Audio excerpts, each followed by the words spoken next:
Hey, what's up, everybody? Welcome back. Cal here with Droid Life Droid Life Show, episode 87 today. Date's July 31st, last day of the month. I'm with Tim. Tim, say hi real quick. Hey guys, how's it going? Tim here. So we've got a lot of big stuff to talk about. We've taken a couple of weeks off because it's the summer and we like to take days off, and so we kind of disappeared for a little bit. But yeah, this was a big week. We got hands-on with the OnePlus 2. Then we got hands-on with Motorola's new flagship, and they announced some other flagship, or not flagship, they announced another phone and Moto G as well. We have a Samsung event confirmed now. I wonder if they, timed that invite purposefully while OnePlus and everybody else was doing anything, because it all kind of happened like right during that. We've maybe even seen one of the new Nexus 5 or Nexus phones leak, at least a back case. Lots of stuff. So I think we'll start with Moto, just because we know everyone's kind of a big fan of Moto. Actually, we ran a poll that said, which one are you, if you had to choose one over either the Moto X Pure Edition or the OnePlus 2, which would you go with? And it was a massive landslide for Moto, wasn't it?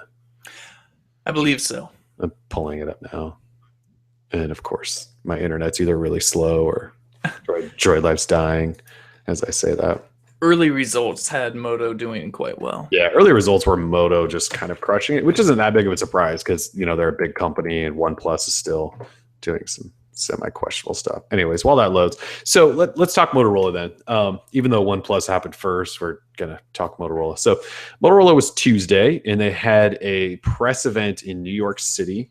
They also had one in London at the same time and one in Sao Paulo, Brazil as well. Oh, yeah, Moto X Edition was 74%.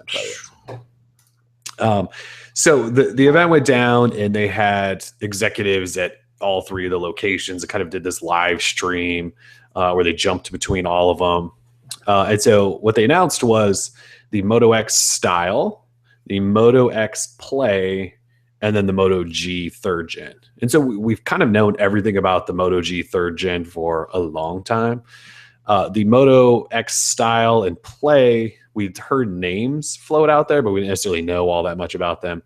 Now we do. So I guess there's some confusion. And this confusion, I think, is still running through today. So this is the deal. We have the Moto X Style, which is the new flagship. You could even call it the Moto X 2015 or the Moto X 3rd Gen, whatever you want. But the Moto X Style, at least in terms of name, won't be sold in the US. The version sold in the US is called the Moto X Pure Edition.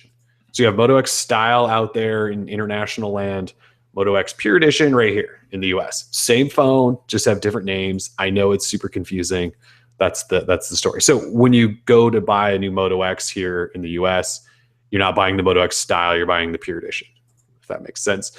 Then they also announced what's considered, I guess, a mid-range phone, and it's called the Moto X Play. And it's got this massive battery, a 1080p display, and it's not coming to the US. I think people are kind of sad about that, but it's not coming to the US, going international. And, it could come here in some form, or maybe there's going to be a Droid variant that'll be similar, is sort of my guess.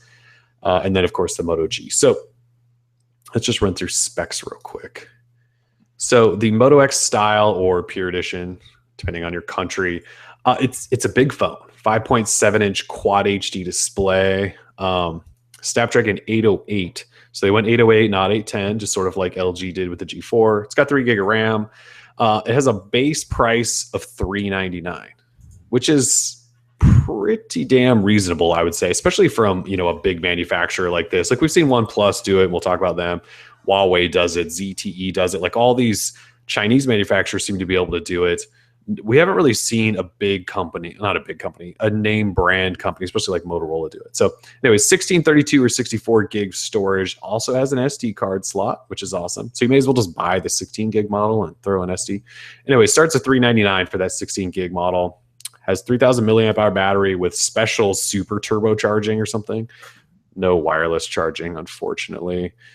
Let's see. They went LCD this time, which is a little odd. They've gone AMOLED for years because they can use their Moto display and only light up select pixels. And with an LCD, you have to light up the whole display. And I think people are worried that that's going to kill battery life. I would imagine Motorola wouldn't have done it if they thought it was going to completely destroy battery life. The camera is a 21 megapixel shooter. It's apparently like this is the newest Sony sensor available that no one else is using. I don't think. I think this is the first phone with it.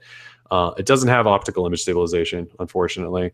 But they handed this phone out to a bunch of photography sites and had them review it, and they all said the camera is amazing. Apparently, top 2 right behind the Galaxy S6, which is something. Let's see, 5 megapixel front camera with a flash on the front, front-facing dual speakers, stereo, Android 5.111. I think I just said 3 ones there, and obviously the Moto suite. So Moto Voice, display, actions, assist, all of that stuff. So it's stock Android with the Moto suite. It sounds like a pretty sweet phone, actually.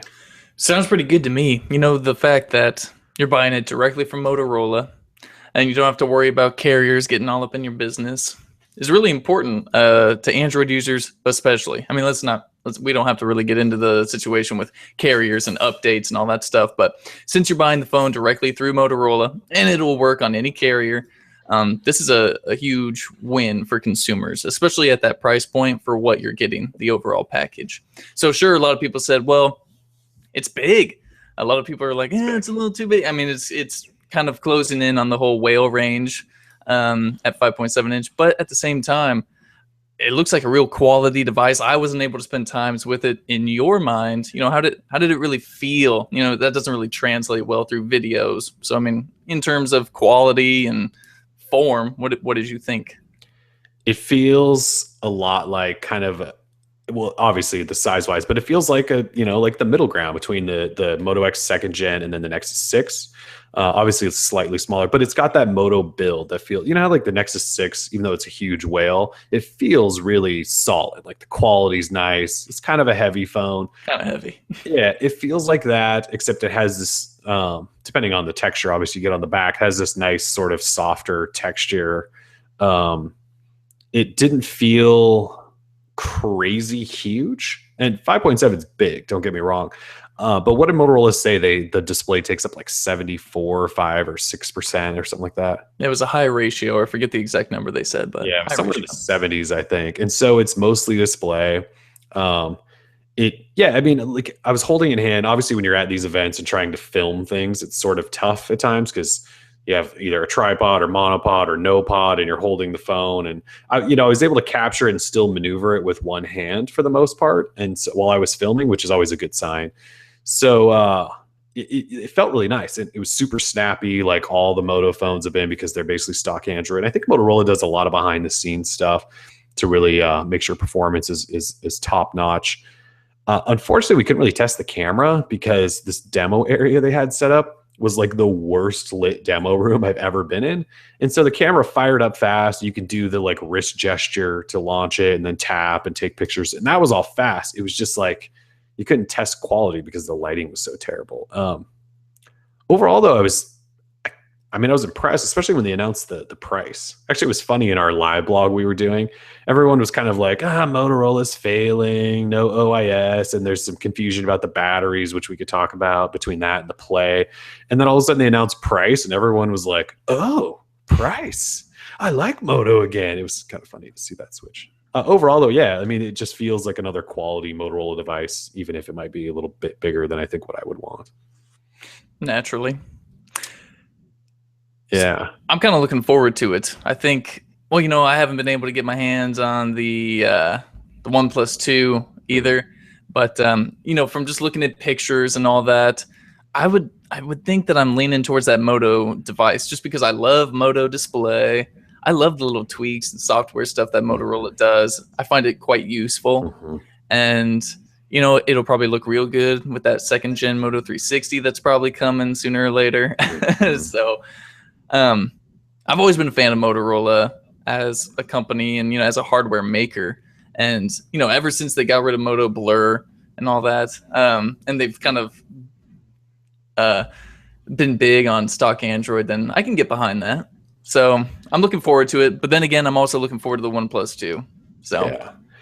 I think the biggest disappointment for me was just, and I think a lot of people said this as well, is the size thing, right? Like they went from like what was the original Moto X was 4.7, I think, actually. So 4.7, then they went to 5.2 last year, and then they just jumped it all the way to 5.7. And they sort of said that, People are watching more video on their phones these days, and they want a bigger screen. And I get that people are buying bigger screens.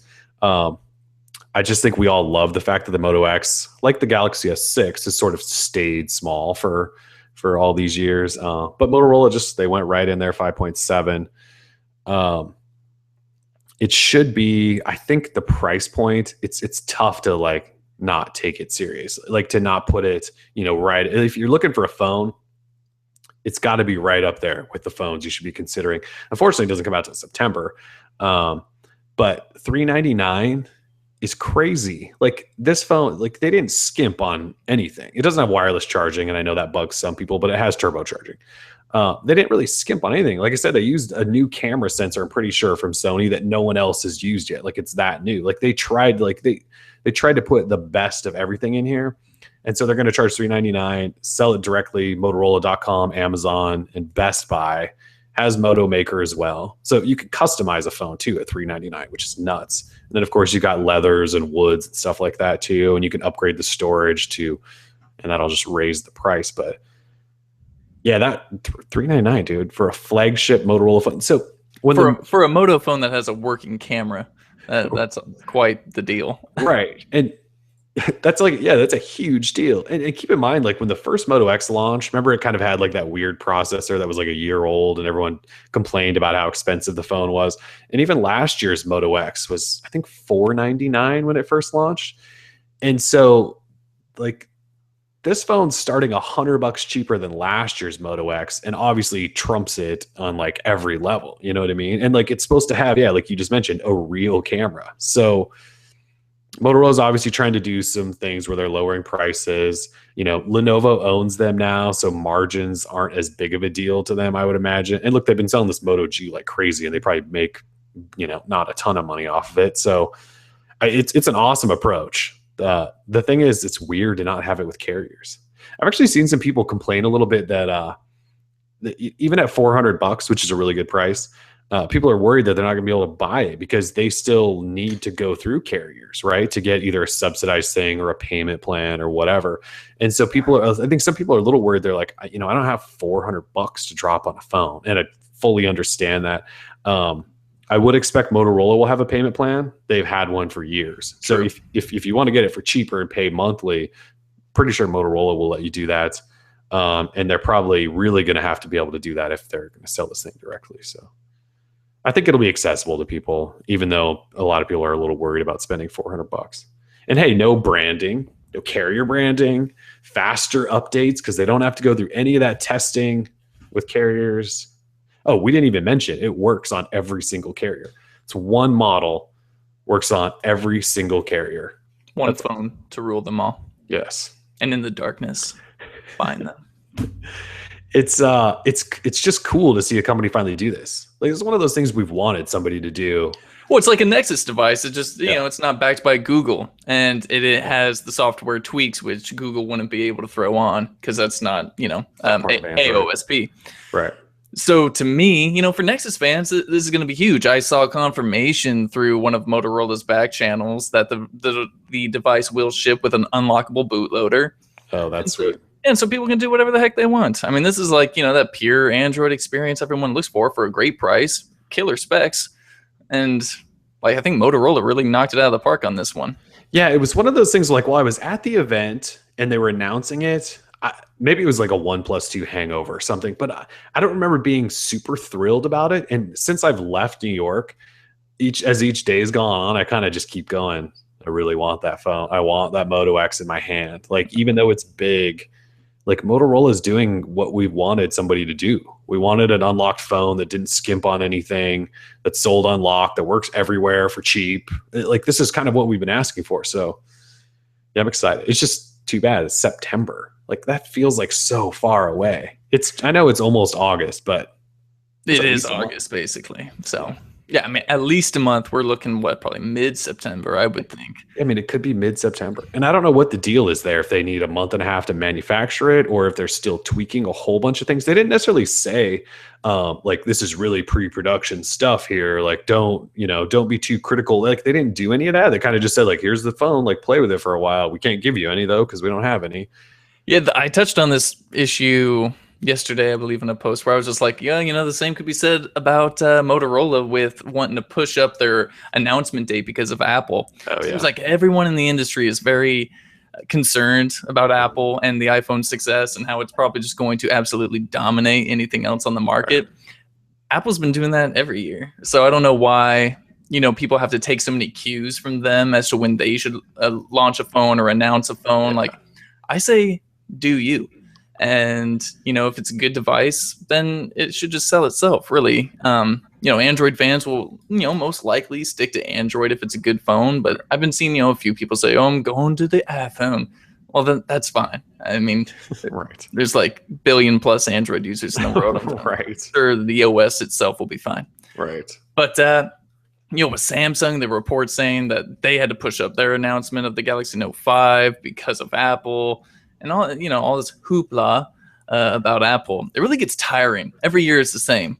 And I just try not to even care about it anymore. I mean, it's fun because we get to live blog Apple events and, we get to have we get to have our fun and it's a good time. But I kind of wish that people would be almost more like Apple without, attempting to try and be Apple. Like, hey, they announce a phone a week or two later, it's available, and anyone who wants it can have it. That's just the way it should be done. Because by the time that you release the phone a month and a half later than when you announce it, the hype is over. Yeah. And it's dead. I felt the same way with last year's OnePlus. It was like, oh, super exciting phone, all that. So I flew down to San Francisco to go to the press event where they announced the phone. I got hands on. I didn't touch a OnePlus One for maybe a couple of months after that. Right. Because of the invite system, blah, blah, blah. So when you kill your own hype, you're probably going to have a problem. So I think they shot themselves in the foot with this one. I think they did a little bit. And like Samsung's going to do something. So in 2 weeks or whatever, in New York, Samsung's going to announce phones, and then they're going to be on top for a little while. And then after that, everyone's just going to be waiting for the iPhone. So it seems like did Motorola push up because of Apple and then because of Samsung? Because it just seems like so odd that they would announce a phone and not have it be ready for potentially a month and a half. That's just weird. Like, why not wait until like after Samsung? Like, they could have gone, like end of August or something before Apple. I don't know. It's too bad because I think people would buy. Like, people seem generally excited about the new Moto X. Yeah. Well, I mean, we know Samsung, or we believe Samsung's event will be geared more towards people who enjoy larger phones. Yeah. Galaxy Note 5, large display. Galaxy S6 Edge Plus. Like, I don't want to say that like word 5 times fast just because that's such a long name. Please change it. But like Moto X Pure Edition. Yeah, long, long names, big phones. But I just don't see, I don't see anyone who would be in the market for either the Moto X Pure Edition or the Galaxy Note 5. I mean, either you're going to want a big display or not. So really, them kind of being released around the same time, I don't see them as competitor devices in that sense, because they are very different. So I think if you had the Note 4, the Note 3, and you were looking to update, you aren't thinking Pure Edition. You're thinking Note 5, right. S6 Edge Plus. Right. You want another big phone. Right. So we'll see. August 13th. It's coming. For Samsung, yeah. Yeah. All right, so just one last thing with Moto. The Moto X Play was their other phone. And again, it's not coming to the US. And it was sort of controversial in a way because it's kind of like the cheaper version of the Moto X Pure Edition or style. Because it only has a 1080p display, 2 gig of RAM, and a Snapdragon 615 processor. But then it has this giant battery. What is it, like 36? It was like, how big is it? 3630? Yeah, 3630.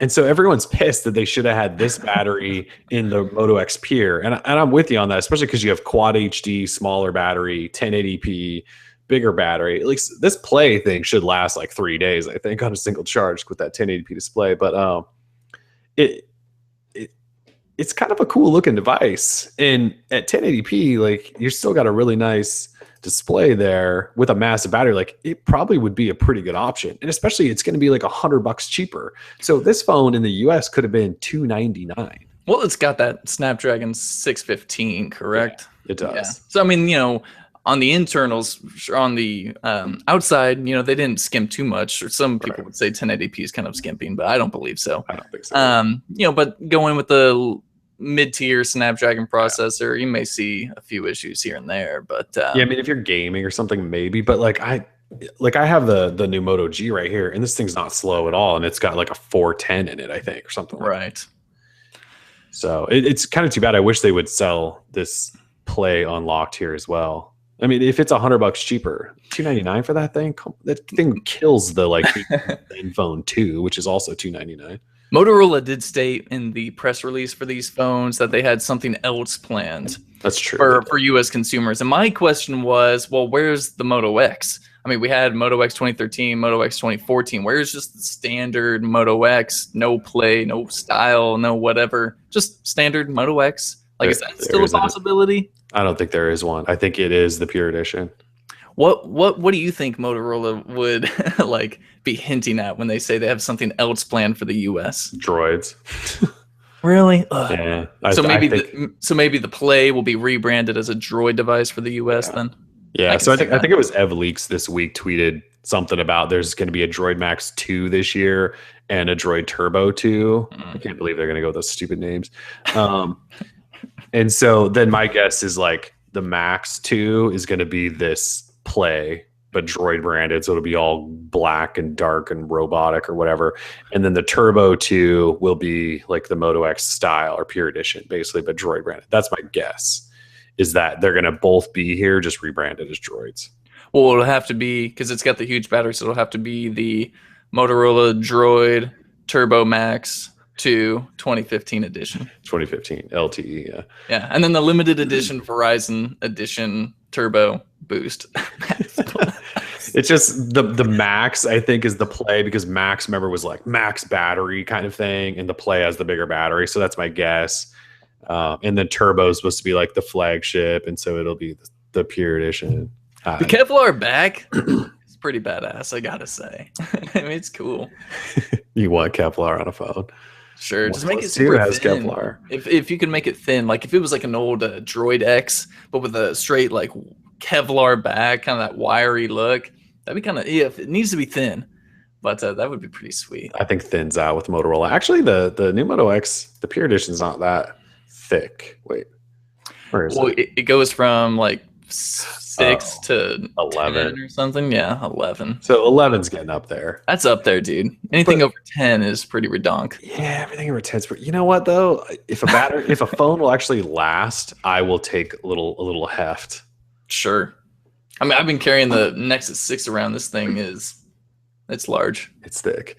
I've been meaning to pen an entire opinion piece on how manufacturers need to stop making thin phones and make phones that actually have giant batteries, that we're not going to mind a little bit of thickness if that means a battery that will last.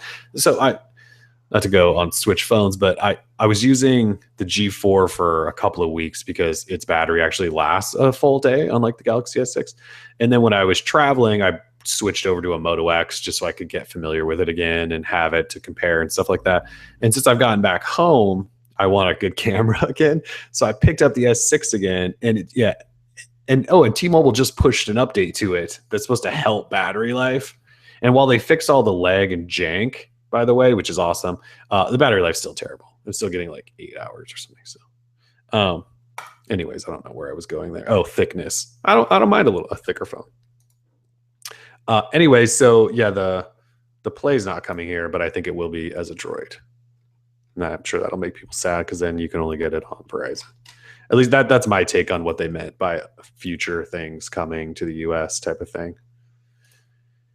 Let's see. So the other thing that was the Moto G 3rd gen, which I actually have. They did give us those. Nice little phone. Super cheap, $179 starting price, or $220 if you want to double the RAM and storage. I'm probably going to start playing with this more, actually.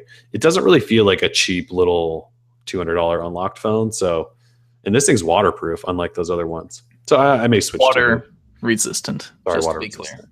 Almost. IPX7. Not even almost. It's 30 minutes for a meter. Okay. That's fine, though, right? I mean, no one wants to go swim in a lake for 2 hours with their phone, do they? I would hope not. I mean, you might be able to get away with a couple underwater pictures.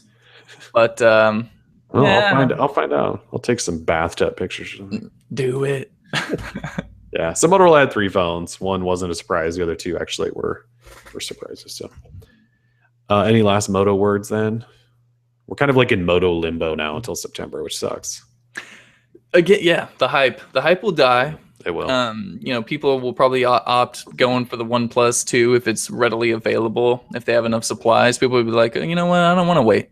I'm gonna try that OP juice. So yeah. We'll, all right, so let's talk OnePlus 2. So that was Monday. Flew to San Francisco, had a little briefing, and then they did their live stream with their VR thing, which was kind of a disaster, I think. But I thought it was a total disaster too. I wasn't using the VR cardboard. I mean, I have some, but I wasn't using it, and I still got sick. I mean, I had to sit in my chair, my swivelly chair, and still like go around, feel like a total idiot in my own home. And only OnePlus could do that. It's like a giant spider, like right next to my desk. How giant are we talking? Quarter size, nickel size, maybe half nickel. dollar, maybe nickel. Oh. Little house spider. Yeah, but he's kind of a gnarly looking one. Anyways, I'll keep an eye on it. He's going the other way, thankfully, now, so that's okay. Good. All right, so OnePlus 2. Had hands on with it. So they announced their new phone.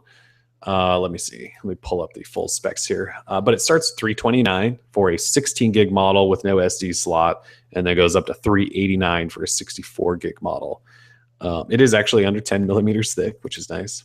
So it runs 5.1 with their Oxygen OS, which is lightly skin, or it's basically like Moto's approach. We go stock Android, and then they add on some features. Snapdragon 810, so we have to worry about obviously some heat issues there. Still watching that spider. Oh, he's going to the roof now. Ceiling. So 64 gig version has 4 gig of RAM. 16 gig version has 3 gig of RAM. Has a fingerprint sensor on the bottom, which doubles as a home button if you want it to. 3,300 milliamp hour battery. It works everywhere except Verizon and Sprint. There's no CDMA in here, so it's kind of an unlocked GSM phone. They have sort of a fake USB Type-C port, which we'll talk about in a second. They do have they have like the iPhone volume switch on the side, which I'm actually kind of excited about. 5.5 inch HD display, full HD, so 1080p. So this phone should have crazy good battery life if they've done it properly. 13 megapixel camera with OIS. It's f2.0. 5 megapixel front, bottom facing speaker. What else? That's it. So spec'd nicely. Also has wood back options, Kevlar, so you could get Kevlar. And then the sandstone black.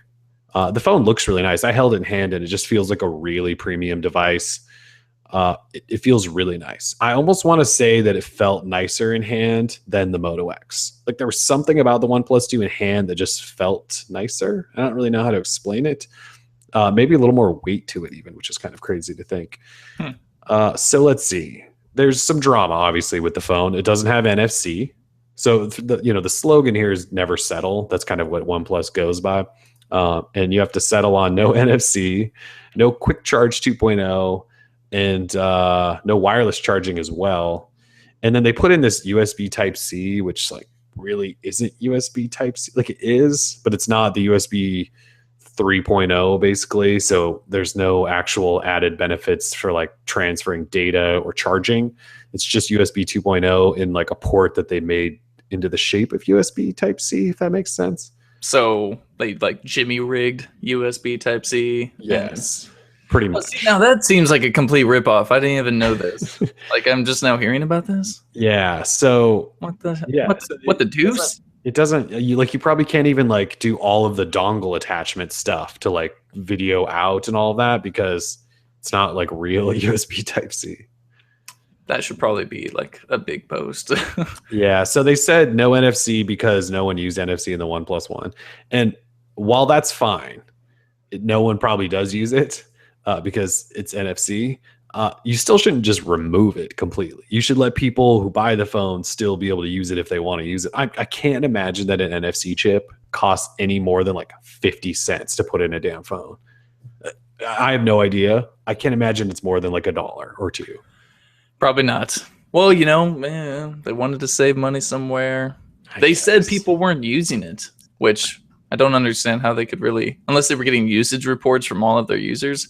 You could go get a paper napkin and kill that spider if you want. Now he disappeared. Okay, well, now you should be worried. I mean, if he drops down on my head, that can make for good video, I guess. So, anyways, yeah. So, yeah, I mean, they said no one was using it, but like that doesn't mean you just take it out. I don't know. Like, what if 10% of their users were using NFC? That's still 100,000 people. Well, how many they sold? 1.5 million phones. So that's what 150,000 people that were actually. That's kind of a lot of people that might want to use NFC. Yeah. I don't see it as a big deal. You know, I've used NFC for mobile payments once in my life, and I used it to set up my phones. You know, now thanks to Lollipop, you know, you can touch the backs, and I set it up. But it's no big deal to me. I know a lot of people find it to be a deal breaker, but to me, NFC is not a deal breaker. If the phone didn't feature, you know, a camera, that would be a deal breaker. That's kind of a big deal. We did ask people, ran a poll, and 53% said I can live without NFC. And then 47% said no, that would be a deal breaker with no NFC. So kind of split, which is surprising. But so I think for me, the bigger deal is no quick charging. Like that kind of sucks. Although with the 1080p display and a 3300 milliamp hour battery, hopefully you don't need to like charge it all the time. Like the Moto X from last year and the Galaxy S6, they need turbocharging because they last like 6 hours. Like you charge them twice a day. This phone should last like at least a day, maybe even more. I don't really think you need turbocharging, but still kind of sucks it's not there. And the other USB Type-C thing is just whatever. They're the first with fake USB Type-C. They're the first. Well, that kind of sucks. Yeah, it kind of sucks. One nice thing is though they're going to sell their USB Type-C cables for like $5. So that's awesome. So maybe for the future. If you need some faux USB Type-C cables, you can just buy all of OnePlus's. Yeah, but I think the cable will be fine potentially going forward on real USB Type-C. I just think it doesn't, you're not going to get any benefit from the OnePlus 2's USB Type-C. So let's see. August 11th goes on sale if you have an invite. They've said that they're going to have way more stock inventory at launch to hopefully help that. 30 to 50 times the amount they had with the OnePlus One. Yeah. Which so I think they only had like 5 extra phones. Well, yeah, they actually said, I can't remember who they gave the interview to, but they actually said how many phones they had available. And it was like at the first launch, and it might have only been like $2,000 or something. So if you go, 30 times 2, it's still like 60, maybe 60 to 70,000 they'll have on hand. So I know the list is like 1 million people long now, but hey, I was in the top like 12,000. I'm good. I think I'm number 301,000. So because I was gone like the week it opened, and then I got like 4 days later, and it was already like 300K. I was like, well, crap. Well, so I woke up on last Sunday morning and just cruised over to Reddit, and somebody had posted like, oh, the invite list is now open. So on like last Saturday night, they opened up the list and didn't tweet it or do anything. Like, I don't even know how people found it. And so I found it the next morning, which had only been like 6 hours later. And yeah, there was already 12,000 people on this list. And so then I shared it immediately so people could get on there. So I think some of our readers got in early if they were reading on the weekend. Good. Well, you'll be in that first wave, I'm sure, of people to get an invite. Yeah. Well, I mean, I should have a review unit hopefully sometime really soon. Hopefully, maybe. That would be nice. And then we'll get one, and then hopefully we'll have some invites. Maybe we can start sharing, and it'll be like this organic exponential growth of Droid Life, people sharing with each other. Maybe. I love that. Like last year, people were sharing their invites in the comments. We love that. Feel free. So we'll probably do that again if people want it. So I think that's kind of it. Like the phone, I was really impressed. And I think like I mentioned, going to the Moto X event afterwards, I didn't feel as blown away by Moto because it felt like the Moto phone felt a lot like last year's phone, just bigger. Like they didn't, like with Moto voice and display, they didn't really add anything new. I asked them, I was like, what's new? Did you add anything to those to make them better? And the only thing they added was to Moto display. They added the ability to adjust your music. That was it. So Motorola didn't really add anything software-wise. They just made a bigger, more powerful version, which is cool, I guess. But like OnePlus 2, maybe it's just because they're kind of the new kid on the block still, and so we're kind of excited to see what they do. And the price point's nice. Although at 389, which is the version you should buy, because you should never buy a phone today with only 16 gig of storage and no SD card slot, I would argue. So if you went 389 for $10 more, you can get the Moto X, and it works like anywhere, because it has CDMA compatibility. So tough choice there. Obviously, we'll have both and review them. If you were leaning one way right now, would you go Moto X or OnePlus 2? Moto X probably. Yeah. Yeah, just because OnePlus, that company, something about their marketing tactics really quite like rubbed me the right way. You know, like they listed 10 ways you can get a free one. I was like, oh crap, like let me check this out. I wouldn't mind like getting one all quick and free and early. Flash mob. Yeah, like I have to do a bunch of crazy stuff. Yeah. Like I'm not gonna go out and interrupt a live performance or a concert and film myself being an asshole, basically, to get a free phone. I don't know 50 people to do a flash mob with or whatever. It's just a lot of like, it was stupid stuff. Yeah. They wanted me to go streaking at a baseball game and all this weird stuff. Yeah, I'm just not into it. Which is not new. I mean, we've been. No, we know OnePlus does silly things for marketing, so it's not a shocker. But yeah, I'm just feeling the Moto X more now. I kind of missed the Moto X 2014. I just stopped using it because new phones came out and life goes on. Yeah, I'm kind of excited to get something like that back in there. Yeah, and look, we've been asking Motorola to do a real camera for a long time, and so far the reviews on the camera on the new Moto X are really, really good. So it could be the phone to have. From the samples I've seen, it doesn't even look like it's a Motorola phone taking shots like that. Right. So, which is kind of nuts. It is really nuts. Yeah. But the OnePlus 2 will have soon, and so we can obviously weigh in on that. And by the time the Moto X comes out, you'll hopefully be able to make a decision. I don't know. I mean, we might even have the Note 5 through here by the time the Moto X comes out. Think about that. It's going to be around the same time. I know Samsung's not going to wait a month to launch the thing. There's no way. So they can't afford it. Yeah, they can't afford to do that according to their Q2 numbers. That's right. So, yeah.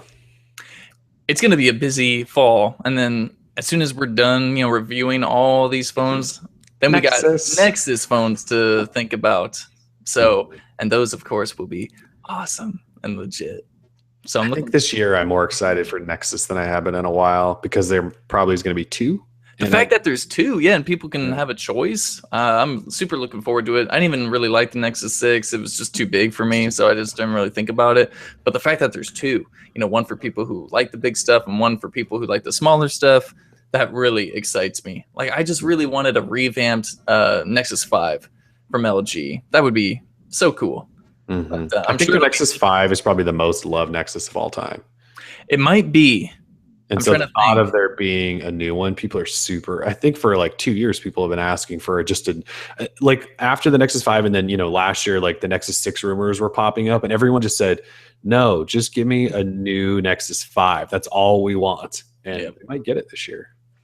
That was a great phone. I mean, the battery and the camera were poor, but other than that, it's a good feeling little ice cream sandwich phone. Yeah. Every time I pull it out of the device closet, basically, and you just hold it, you're like, this is a great phone because it has Android M. It's actually the phone I have Android M on, so I do play with it. Let's see. So, we could talk about that really quickly. So, Nexus 5 this week, or LG Nexus, whatever you want to call it. A supposed like back plate leaked, and it shows it's a weird looking thing. So it's just a shell, and there's like dual circles on the top. Obviously, one would be a camera, and there's a second one like could be a fingerprint sensor, and then off to the left of those, there's a square-ish spot that either could also be the fingerprint sensor or flashes or. There's like an extra hole. I guess there's not an extra hole, but like which ones are which. And then there's a headphone jack up top, buttons on the same side in terms of power and volume. And then at the bottom, there's like an extra port down there, which is weird. It's getting pretty odd. Yeah, because there's a headphone jack up top. So the bottom one, there's obviously the big bottom slot for where the USB Type-C, we're assuming. And then there's another slot. Like, what the hell is that? Could be speaker something like that. Maybe Microphone, just like a cutout for the microphone or something. I don't know. Yeah, it just looks like such a big cutout. So, anyways, that popped up. It's a funky looking phone all around. It is, and so that's potentially on the horizon. I don't know, but it looks rather large. If you think about where the volume rocker is and the thumb and the power button, it looks kind of large. It's kind of hard to. Yeah, I mean, it's always hard to tell, right? Unless there's another phone sitting by it or it's in someone's hand. So right. Well, there was that one leak where it shows like a molded case for the device sitting next to a Nexus 6, or kind of like a dummy unit of the Nexus 6, and it's like bigger than that. Oh, I just assumed that was like some mock-up piece of paper they put in the case just to say, like, because it says new Nexus on it. I think I know what you're talking about. Yeah, like I thought that was the same case, because if you look at a picture down below, you can see that clear case is the same size as the black one. So I think that was just somebody like putting a fake piece of paper to say, like, this is the new Nexus. I thought maybe they did it as a size comparison to like how big the Nexus 6 is. Yeah, maybe you're right, to where it would make more sense if you were right, of course. But the only reason I would say that is just because there's another picture. This is from Nowhere Else, by the way, .fr. Yeah. This is because, there's that other picture where both of the clear case and black case are next to each other, like they're the same one. That's the only reason I was thinking that. But and then the other one obviously is a Huawei Nexus, and we know that's coming because I think Huawei's confirmed it anonymously or something like 6 times. So yeah, hopefully this thing's like 5 inches, and then the Huawei is the big guy, 5.7 or whatever. Nexus, it's gonna be exciting. Yep. USB Type-C in there, the real USB Type-C. Maybe a real camera with some fingerprint action on the back, so we don't have a button on the bottom like OnePlus did. Yeah, we'll see. OnePlus's fingerprint sensor's fast though. The OnePlus 2 fingerprint sensor. Yeah, I saw your GIF, and it looks real fast. It's pretty legit. And look, I think my favorite thing is you can do it with the screen off. Like you just grab your phone and put your thumb down there. You don't have to like touch any button, because it's not a button. It's like a capacitive like touch sensor almost. So you just like pull it out of your pocket, put your finger down there, unlock the thing. You've never like squeezed or pressed or swiped or done anything, and your phone's unlocked, which is a big deal. Yeah, I'm down with that. Yeah. So all right. So Samsung, you kind of talked about this briefly, but they do have an event August 13th, New York City. You will be there. We're expecting Note 5, S6 Edge Plus, and maybe this new round smartwatch that got talked about yesterday by them, right? They confirmed some stuff. Yeah, I will be there to rep the Note Cult. Yes, and we're expecting 3 major things: Note 5, Galaxy S6 Edge Plus, and Samsung Gear A, aka /Orbis, which is the round smartwatch featuring the rotating bezel, powered by Tizen. So it will only be compatible with Samsung smartphones. Which sucks. I mean, not that I really care about smartwatches that much, but yeah, I mean, you would hope that Samsung actually making like a premium smartwatch that it would run Android Wear and that anyone could have it. But no, it's gonna be exclusive, like everything else Samsung's been trying to do. I mean, the fact they have their own VR headsets for only their phones. They've got all their past watches were exclusive to only their phones. We shouldn't expect anything. We hope. We hope for something different. Maybe I think it would be cool if they made a Tizen version and then an Android Wear version. Like how cool would that be? That would be nice. That'd be great. If they need to push some hardware, it can't be that hard to just load up some Android Wear. It's like a 2 GB OS. Isn't Huawei having to kind of do something like that? Because they want to sell their watch in China, but there's no Google services in China, so they can't really run Android Wear, something like that. Yeah, I think they're doing something like some type of custom thing. Their watch is just still not available. Still not available. We still don't have a date. We don't have a price. We still don't know anything about the watch. I mean, we know what it looks like and that it looks cool and all that, but we're expecting it to be expensive, and we're expecting it sometime this year, maybe. Right. So, yeah, because we did see the package leak, and it's like in a legitimate fancy watch box. It's going to be expensive. It looks fancy. That looks like something a tag would come in. It looks like a real watch box, yeah. Yeah, so I'm a little nervous for all those cheapy Android users out there who won't be able to afford their Huawei watch. But start saving. This is going to be a watch you can hand down for generations and generations to your kids. Right. The 6 months of generations, the 1 year generations. So that's funny. Yeah, so the Samsung thing, it's going to be a big deal, right? Because it's Note 5, right? It's a big deal. I don't understand the S6 Edge Plus. Like, this is a phone we're making just to have a bigger version of a phone. There's no added benefit there, right? Nope. It's just a big Edge. Yeah, there's not a stylus or anything like that. So really, it's just an S6 Edge that's bigger. So Samsung just took a hit or whatever you want to call it. They had a bad quarter. And a lot of people said it was because they couldn't produce enough S6 Edges. So maybe they shouldn't have been focusing on making a giant S6 Edge Plus and just made actual S6 Edges that people wanted to buy. It just seems so weird. But then again, by then it was too late. The hype, again, I'm telling you, the hype is key. Yeah. It plays a very big role in device sales. And by then, the sales were already falling off and no one cared anymore. The issue they were having is that they couldn't make enough displays.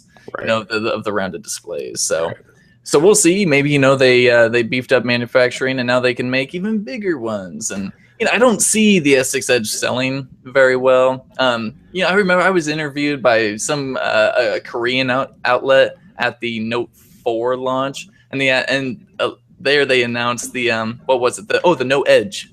Mm-hmm. And they're like, "Oh, do you see this being real popular in North America?" And I was like, "Oh no, this is not going to sell very well at all." I think Samsung made a really big mistake here. And thankfully, I was correct. I believe I was correct. And because I don't know any Note Edge owners, I've never seen one in the wild. Very few have actually emailed us with like an update or something like, "Oh, my Note Edge got an update." It doesn't happen very often. Yeah, so as long as they're happy, I'm happy. But I had a feeling it wasn't going to be like the next big thing. Yeah. The S6 Edge had a possibility because I still think in my mind that it is a very good looking phone, and I'm going to take it over there, to do a little comparison of S6 Edge versus S6 Edge Plus. I really don't want to have to keep saying that so long. I'll just do Edge Plus. There we go. I like that. But yeah, I still think it's a good-looking phone. Maybe my favorite phone of the year so far. Still, even with TouchWiz being a little weird, I still haven't touched the second half phones. But of the first half from 2015, I would give my vote to the S6 and S6 Edge. I think they're good phones. Mm-hmm. So we'll see. I don't know why they have to make a bigger one. Maybe it's just one of those like we did it first type of products, which is fine. Yes. Samsung loves doing that. Samsung and LG have always been going back and forth with the I did it first. Mm-hmm. So we'll see. I'm more excited, of course, about that Note 5 though. Yeah. So the Note 5 should be great. Yeah. All the Note phones have been good. I can't imagine this one's going to be any different. I doubt it'll be any different. Yeah. From what the leaked photos we've seen, and then the artistic renders that are going up that look so lifelike that every other news outlet in the world is saying this is it. It's like no, but it's good times, dude. We'll just chop off the watermarks and go, look, real phone. And it's like an artist created render that are everywhere this week. Kind of a bummer. It is, yeah. That's welcome to the media industry, yeah. Yeah. So that's August 13th. I mean, that's 2 weeks. Less than 2 weeks. Less than 2 weeks. Yeah. So the OnePlus 2 will go on sale if you have an invite 2 days before Samsung does that thing.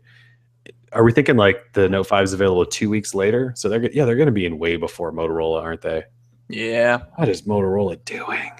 Does Motorola care? I was thinking I don't know if they care. They put so much effort in the low and mid range markets, and they're crushing it. They're doing a really good job, and I think that's what the Moto G is their biggest seller.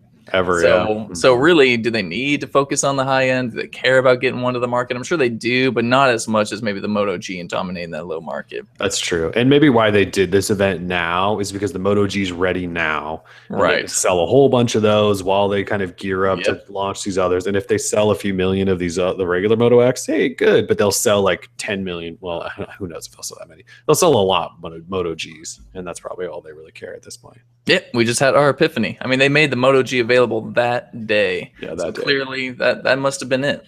Which is why it was leaking everywhere, right? Because every Mexican and Brazilian retailer had it already, and they were posting it. It was ridiculous. Pretty crazy. Yeah, it was pretty crazy.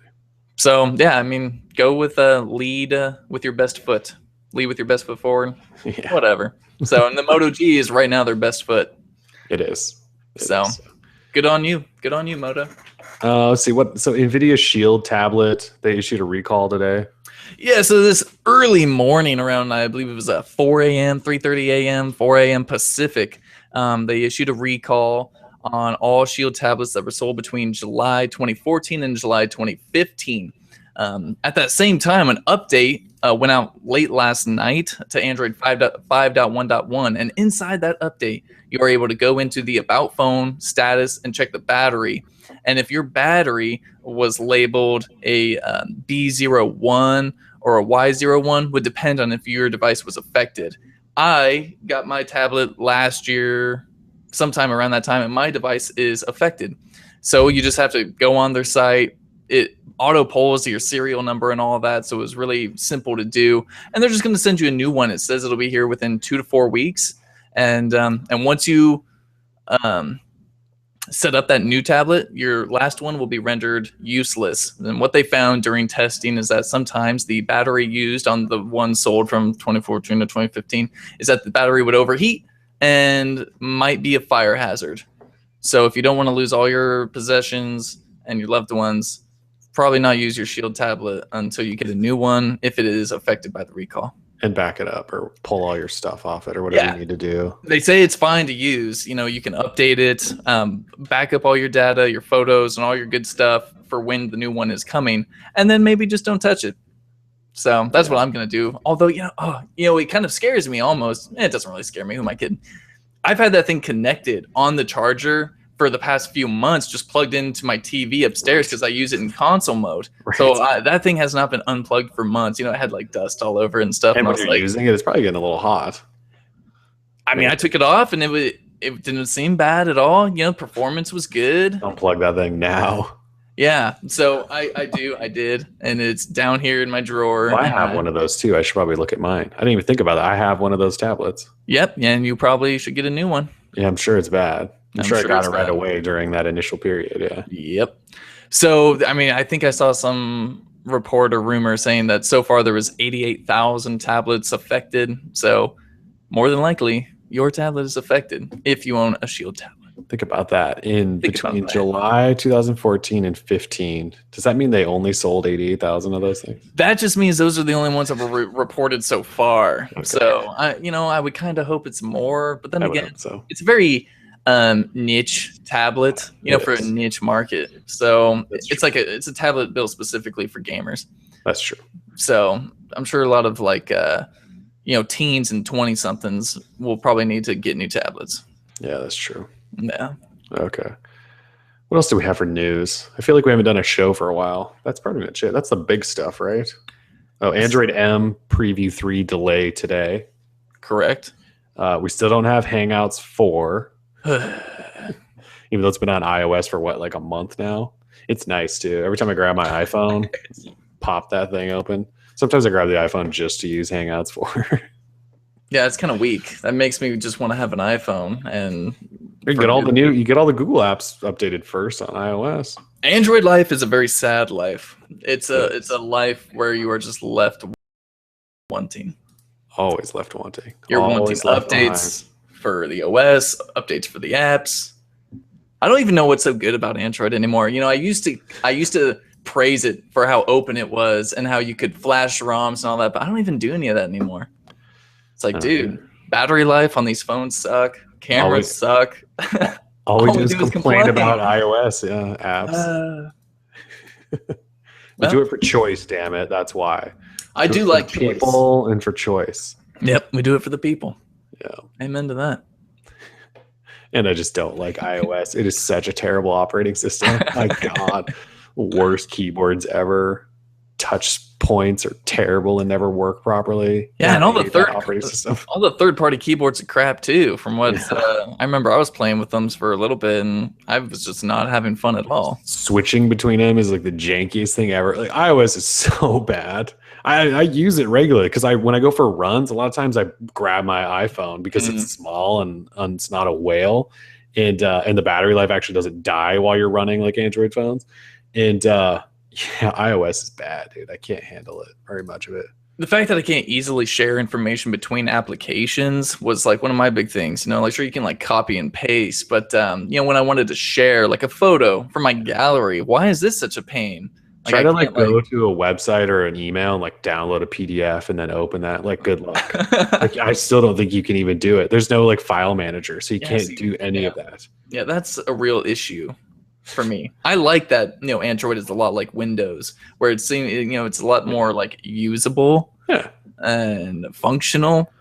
So anyways, little iOS rant there. Let's see, you got any apps or games you want to talk about?